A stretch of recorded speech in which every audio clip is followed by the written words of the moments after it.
भाई भाई का प्यार देखिए, सुबह बड़े भाई की मौत हुई और शाम को छोटे भाई ने दम तोड़ दिया। छोटे भाई ने मीलों दूर से आकर घर में देह छोड़ी तो बड़े भाई के प्राण उसकी बेटी के घर जाकर निकले। फिर जैसे आगे पीछे वो इस दुनिया में आए थे वैसे ही दोनों इस दुनिया से रुखसत हो गए।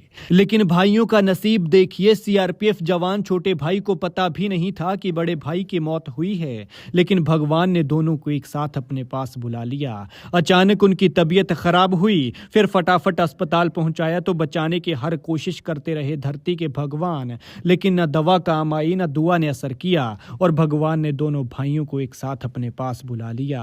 वो 6 दिन पहले ही ड्यूटी से छुट्टी पर अपने घर आए थे। पत्नी खुश थी कि उसका फौजी पति आया है और पापा के आने से बच्चों के चेहरे खिले थे, लेकिन अफसोस की ये खुशी बस कुछ पलों की ही थी। फिर पहले बच्चों के ताया गए और फिर पापा चले गए। पत्नी ने सुहाग के लाल जोड़े में अपने शहीद पति को अंतिम विदाई दी। एक तो एक साथ सगे भाइयों की मौत से इलाका दहल गया और दूसरा ये मार्मिक मंजर जिसने भी देखा उसका कलेजा फट गया। बड़ा और छोटा दोनों भाई अलग अलग गांव में रहते थे। छोटा भाई सीआरपीएफ जवान परिवार के साथ मंडी के चौंतड़ा के गांव टिकरी में रहते थे और बड़े भाई द्रुबल में। लेकिन जब मौत आई तो बड़ा भाई अपने घर से बेटी के घर रिवालसर पहुंच गए और वहां रात को वो सो रहे थे और सोए ही रह गए। मंगलवार सुबह उठ ही नहीं पाए।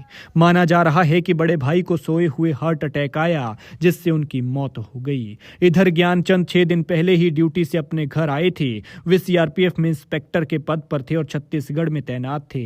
बताया जा रहा है कि ज्ञानचंद लंबे अरसे से एक गंभीर बीमारी से जूझ रहे थे और लंबे अरसे से ही उनका इलाज चल रहा था। लेकिन मंगलवार को अचानक ज्ञानचंद की तबीयत खराब हो गई। हालांकि तब उन्हें इस बात का पता भी नहीं था कि उनके बड़े भाई का देहांत हो गया है। उन्हें सदमा न लग जाए इसलिए उन्हें इस बारे में बताया नहीं गया था क्योंकि वो बीमार रहते थे। लेकिन शायद नियति को कुछ और ही मंजूर था। आनन फानन में परिवार ज्ञानचंद को पालमपुर अस्पताल लेकर गया जहां इलाज के दौरान उनकी मौत हो गई। इधर बड़ा भाई गया और उधर छोटे ने भी दुनिया छोड़ दी। बताया जा रहा है कि ये 5 भाई थे जिनमें से 3 की पहले मौत हो चुकी है और 2 अब इस दुनिया से रुखसत हो गए।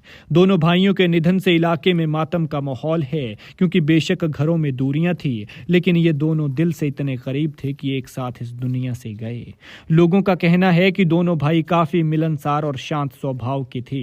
बीते रोज जवान का अंतिम संस्कार सैन्य सम्मान के साथ होना था, लेकिन सीआरपीएफ की टुकड़ी के समय पर न पहुंच पाने के कारण ऐसा नहीं हो पाया, जिसके चलते आज यानी वीरवार सुबह उनका अंतिम संस्कार पूरे सैन्य सम्मान के साथ उनके पैतृक गांव में किया गया। लेकिन दुख की बात यह है कि आखिर हिमाचल को ये किसकी नजर लग गई है। प्रदेश ने 3 दिन में अपने 4 जवान खो दिए। 2 दिन पहले लेह में ऊना के परमवीर भी शहीद हो गए। वहीं बीते कल बिलासपुर जिला के घुमारवीं के कुड़साए गांव के सीआरपीएफ जवान पवन कुमार का अंतिम संस्कार हुआ था। वे जम्मू कश्मीर के कटरा में अपनी सेवाएं दे रहे थे। इसके अलावा ऊना जिले के गगरेट क्षेत्र के सीआरपीएफ जवान अब्दुल मजीद की एक सड़क हादसे में दर्दनाक मौत हो गई। वो अभी 35 साल के थे और अब ज्ञानचंद इस दुनिया से रुखसत हो गए। खैर भगवान इन जवानों की आत्मा को अपने श्री चरणों में स्थान दे और दुखी परिवारों को दुख सहने की शक्ति। शहीदों के सम्मान में कमेंट में जय हिंद लिखें।